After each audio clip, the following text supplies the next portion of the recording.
রাত্রে কুকুরের চিৎকার? এখানে তো কুকুর সচরাচর দেখা যায় না, ব্যাপারটা কি? ব্রিং সাহায়ং ক্লিং ব্রিং সাহায়া। মা, এই যে তান্ত্রিক মনে হচ্ছে। আমাদের গ্রামে তান্ত্রিক এলো কোথা থেকে? আর সে করছে চাই বা কি? কুকুরের চিৎকার কোথা থেকে আসছে? ও মা গো,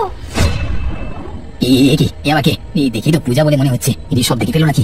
আমাকে যত তাড়াতাড়ি সম্ভব এই কাজটা সেরে বাড়ি ফিরতে হবে, নয়তো সবাই আমাকে সন্দেহ করবে পূজা কি আমাকে দেখে ফেলেছে। যাক, যা পারবে করুক, আমি ওই নিশিকান্ত আর রাখালকে ছাড়বো না। আমার প্রাণের কুকুরকে মেরে ফেলা, এই কুকুরে ওদের মেরে প্রতিশোধ নেবে।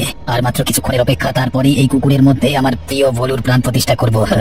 আমার একটু সতর্ক থাকা উচিত ছিল, কিন্তু আজকে যে লগ্ন, তাতে এই কাজ সম্পূর্ণ না করলে অনেক অসুবিধা হয়ে যেত। চল চল, গাড়ি এসে গেছে মনে হয়, আমাদের এক্ষুনি সব মাল লুট করতে হবে। হ্যাঁ হ্যাঁ বাবু, আর সময় নষ্ট করা উচিত নয়।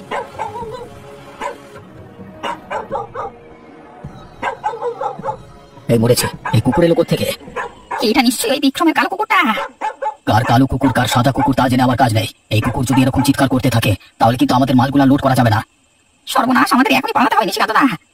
ঠিক বলেছিস, আমাদের এখনই পালাতে হবে। তুই বরং গাড়িটাকে আসতে না বলে দে, আর কুকুরটাকে আমি পরে দেখে নিচ্ছি।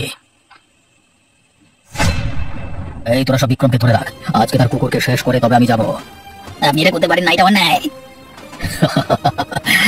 কোনটা অন্যায় আর কোনটা ন্যায় তুই শেখাবি রে ছোকরা। তোর এই কুকুর যে আমার কত বড় সর্বনাশ করেছে তা আমি বলে বোঝাতে পারবো না, আর তার শাস্তি তাকে পেতেই হবে। কি করেছে সে? দেখ বিক্রম, অত কথা আমি তোকে বলতে পারবো না, তোকে আমি ছোটবেলা থেকে দেখছি, তাই তোর আমি কোনো ক্ষতি করবো না, কিন্তু তোর কুকুরকে তো আজকে মরতেই হবে। আপনি দয়া করে ছেড়ে দিন, এই যে নিশিকান্ত দা এনেছি। বাহ, আর দেরি করছিস কেন? তাহলে এক্ষুনি শেষ করে দে। গ্রামের মোড়ল মশাই সবাইকে নিয়ে বিক্রমের কুকুরটাকে শেষে মেরে ফেলে দেয়। চল চল, কাজ হয়ে গেছে। এর প্রতিশোধ আমি নেবই, সেদিন আপনারা পার পাবেন না, আপনাদের শেষ আমি করবই। আরে তোর আছেটাই বাকি যে আমাদের শেষ করবে? আমি নয়, যাকে আপনারা শেষ করলেন এক্ষুনি, সেই আপনাদের মৃত্যুর কারণ হয়ে দাঁড়াবে একদিন। ওরে, ওই মরা কুকুরটা নাকি আবার আমাদের মারবে, কি অবস্থা! আমি শপথ নিলাম, আপনাদের আমি শেষ দেখি তবে ছাড়বো। এই চল সব, আর দেরি করে লাভ নেই। এই ঘটনাটি ঘটে যাওয়ার পর রাতের সময় যখন রাখাল মরলের বাড়ি যাচ্ছিল, রাস্তার মধ্যে দেখা হয় বিক্রমের সাথে। টাকা পয়সা বেশি পাওয়া যাচ্ছে বলে এর কাছে আছি, নয়তো তাও থাকতাম না। ওটা কি রে? একে একজন দাঁড়িয়ে আছে মনে হচ্ছে। কি রে রাখাল, কেমন আছিস? কে বলতো তুই? আমাকে চিনতে পারছিস না?